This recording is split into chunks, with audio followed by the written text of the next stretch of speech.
Hello friends, எல்லோரும் எப்படி இருக்கீங்க? இந்த வீடியோவில் நம்ம புலி ஹோல்சேல் பிஸ்னஸ் தான் பார்க்க போகிறோம். அதுவும் பார்த்திங்கன்னா ஒரு கிலோவோடைய ஸ்டார்டிங் ப்ரைஸ் கிலோ வெறும் 40 ரூபாயிலிருந்து பார்த்திங்கன்னா ஸ்டார்ட் ஆகுது. இந்த புலி தொழில் நம்ம எப்படி பண்ணணும், அதுக்கு அடுத்ததாக பார்த்திங்கன்னா எந்த அளவுக்கு முதலீடு தேவைப்படும், அண்டு இதை இல்லாமல் முக்கியமாக எந்த மாதிரியான குவாலிட்டியில் இருக்கக்கூடிய புலியை நம்ம கொள்முதல் பண்ணணும் அப்படின்ற முழு தகவலையும் நம்ம படிப்படியாக பார்த்து தெரிஞ்சுக்கலாம். அதே போல் நீங்கள் நம்ம சேனலுக்கு புதுசாக இருந்தால் மறக்காமல் நம்ம சேனலை சப்ஸ்கிரைப் பண்ணிக்கோங்க.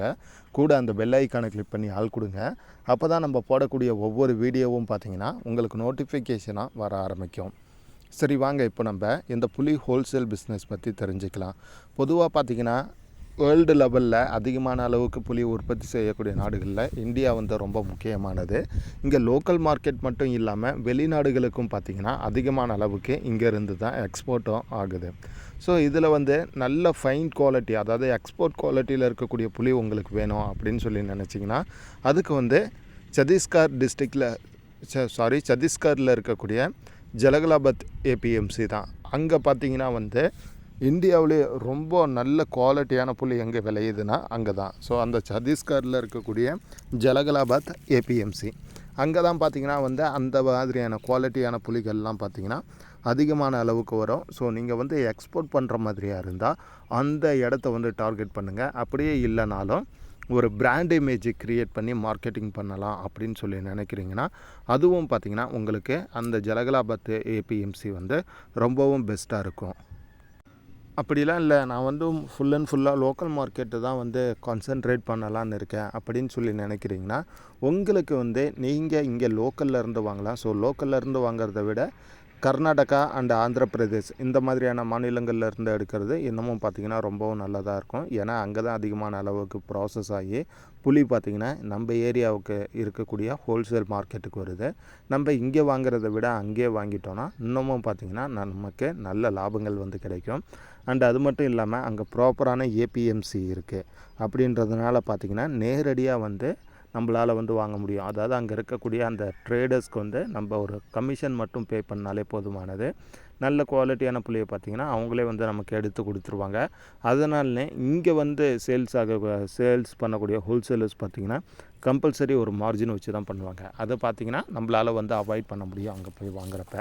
அப்படி எந்த இடம்லாம் வாங்கலாம் அப்படின்னு சொல்லி பார்த்திங்கன்னா ஆந்திர பிரதேஷ் மாநிலத்தில் பார்த்திங்கன்னா இந்துப்புரம் ரொம்பவும் ஃபேமஸ்ஸு. இந்த டேமரைண்ட் மார்க்கெட் பார்த்திங்கன்னா அதிகமான அளவுக்கு அங்கே இருக்குது. ஸோ அந்த இடத்துல பார்த்திங்கன்னா பெரிய அளவுக்கு சேல்ஸ் ஆகும்.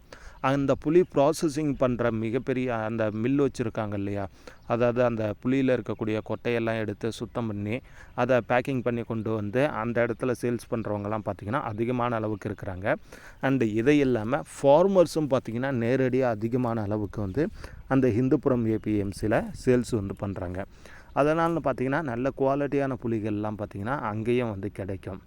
அண்ட் அதுக்கு அடுத்து பார்த்திங்கன்னா கர்நாடகாவில் எந்த இடம் அப்படின்னு சொல்லி கேட்டிங்கன்னா தும்கூர் பல பேர் கேள்விப்பட்டிருக்கீங்க. ஸோ அங்கேருந்து புலியை கொள்முதல் பண்ணியிருப்பீங்க. அங்கேயும் பார்த்திங்கன்னா ஏபிஎம்சி தான். அதனால்னு பார்த்திங்கன்னா நல்ல விலைக்கு பார்த்திங்கன்னா நம்மளால் கிடைக்கும். அண்டு நிறையா அந்த புலி ப்ராசஸிங் பண்ணி கொண்டு வர சின்னதாக மிஷின் வச்சுலாம் ப்ராசஸ் பண்ணி எடுத்துகிட்டு வருவாங்க இல்லையா, அவங்களும் பார்த்திங்கன்னா அந்த தும்கூருக்கும் அதிகமாக வருவாங்க. அண்டு ஃபார்மர்ஸும் பார்த்திங்கன்னா ப்ராசஸ் பண்ணி வருவாங்க. பொதுவாக இந்த இடங்கள்லாம் பார்த்திங்கன்னா 2 வகையான புலி மெயினாக கிடைக்கும். ஒன்று பார்த்திங்கன்னா ப்ராசஸ் பண்ணது, இன்னொன்று ப்ராசஸ் பண்ணாது. ப்ராசஸ் பண்ணதுன்னா என்ன அப்படின்னு சொல்லி கேட்டிங்கன்னா சுத்தமாக ஓடு அண்ட் அதில் இருக்கக்கூடிய நார், அதுக்கப்புறமா பார்த்திங்கன்னா கொட்டை, இது எல்லாத்தையும் எடுத்து நல்ல அந்த புலியை மட்டும் சேல்ஸு கொண்டு வர்றது பார்த்திங்கன்னா ப்ராசஸிங் பண்ணது. இதுவே ப்ராசஸிங் பண்ணாத புலி அப்படின்னு சொல்லி கேட்டிங்கன்னா நமக்கு பார்த்திங்கன்னா ஓடோடையும் சேல்ஸ் பண்ணுவாங்க. அப்படி இல்லைன்னா ஓடு உடைச்சிட்டு அந்த கொட்டை எடுக்காத புலியாகவும் சேல்ஸ் பண்ணுவாங்க. இந்த மாதிரியெல்லாம் இருக்குது. இப்போது இந்த புலி கொள்முதல் பண்ணணும் அப்படின்னு சொல்லி நினைக்கிறவங்க பார்த்திங்கன்னா அந்த குவாலிட்டி அப்படின்றதுக்கு ரொம்ப இம்பார்ட்டண்ட்டு கொடுக்கணும். ஏன்னா புலியை பொறுத்த வரையிலையும் பார்த்திங்கன்னா கிலோ கணக்கில் மக்கள் வாங்கினாலும் அதை பார்த்திங்கன்னா கிலோ கணக்கில் பயன்படுத்த மாட்டாங்க. ஏன்னா அந்த குழம்பு வைக்கிறப்பே ஆகட்டும் அல்லது ரசத்துக்கு ஆகட்டும் அதிகபட்சம் பார்த்திங்கன்னா ஒரு 20 கிராம் 25 கிராம் இந்த அளவுக்கு தான் பார்த்திங்கன்னா புளி யூஸ் பண்ணுவாங்க. அதனால் அந்த புளியோடைய குவாலிட்டிக்கு எல்லோருமே ரொம்ப இம்பார்ட்டண்ட் கொடுத்து தான் வாங்குவாங்க. அந்த புலியோடைய நிறம் பார்த்திங்கன்னா ரொம்ப முக்கியம், சரிங்களா? ஏன்னா வந்து ஒரு மாதிரியான அந்த பழுப்பு நிறம் இருந்தாலோ அல்லது கருப்பு நிறம் இருந்தாலோ பார்த்திங்கன்னா வந்து அந்த புலியை வந்து அதிகமான அளவுக்கு வந்து வாங்கவே மாட்டாங்க மக்கள். அதனால தான் பார்த்திங்கன்னா அந்த குவாலிட்டி கலருக்கு பார்த்திங்கன்னா ரொம்ப இம்பார்ட்டண்ட் வந்து கொடுக்கணும். அதே போல் பார்த்திங்கன்னா அந்த புளி வந்து நீங்கள் வந்து வாங்குறப்ப பார்த்திங்கன்னா லைட்டாக அதை வந்து டேஸ்ட் பண்ணி பார்க்கணும்.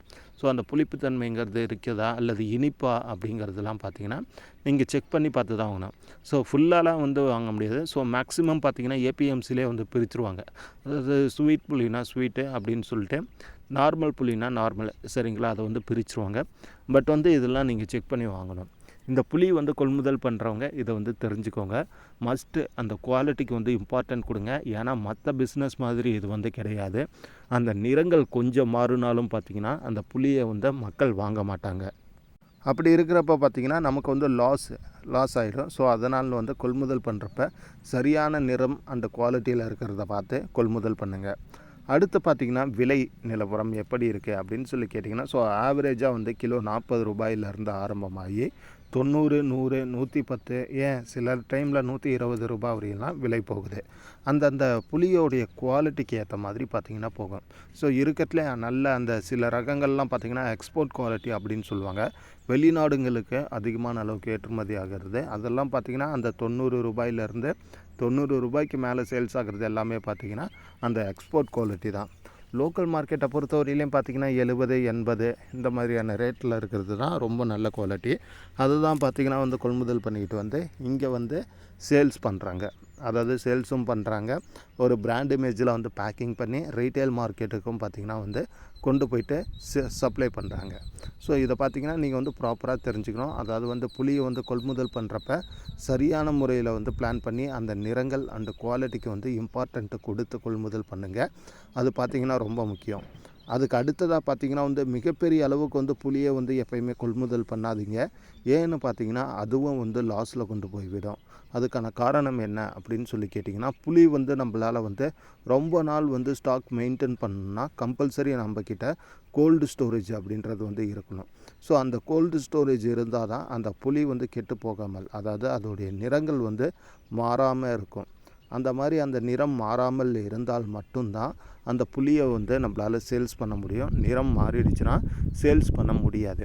அதனால தான் சொல்கிறோம், மிகப்பெரிய அளவுக்கு கொள்முதல் பண்ணுறவங்க கொஞ்சம் இல்லை ரொம்பவே கேர்ஃபுல்லாக இந்த பிஸ்னஸ் வந்து ஹேண்டில் பண்ணணும். ஏன்னா நம்ம சொல்கிறது தான் ஆல்ரெடி சொன்னது தான், நிறம் மாறிடுச்சு அப்படின்னா அந்த புளியை பார்த்திங்கன்னா நம்மளால் வந்து சேல்ஸ் பண்ண முடியாது. அப்படின்றப்ப பார்த்திங்கன்னா உங்களால் எந்த அளவுக்கு சேல்ஸ் பண்ண முடியும் அப்படிங்கிறத நீங்கள் புரிஞ்சுக்கிட்டு அதுக்கு ஏற்ற மாதிரி கொள்முதல் பண்ணிக்கிட்டு வந்து நீங்கள் சப்ளை பண்ணலாம். அண்டு இன்னொன்று பார்த்திங்கன்னா வந்து என்ன பண்ணலாம் அப்படின்னு சொல்லி கேட்டிங்கன்னா, இந்த புளியை வந்து வேல்யூ ஆடடாக வந்து கன்வெர்ட் பண்ணலாம்.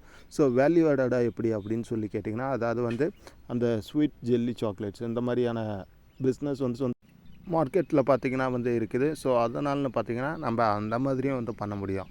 அண்டு அந்த டேம்ரைண்டு ஃப்ரூட், அதாவது பார்த்திங்கன்னா ஜெல்லி பேஸில் வந்து கொண்டு வந்திருக்கிறாங்க. ஸோ அதையும் பார்த்திங்கன்னா வந்து நம்மளால் பண்ண முடியும். ஸோ அதுக்கான மிஷினரி செட்டப்லாம் இருக்குது.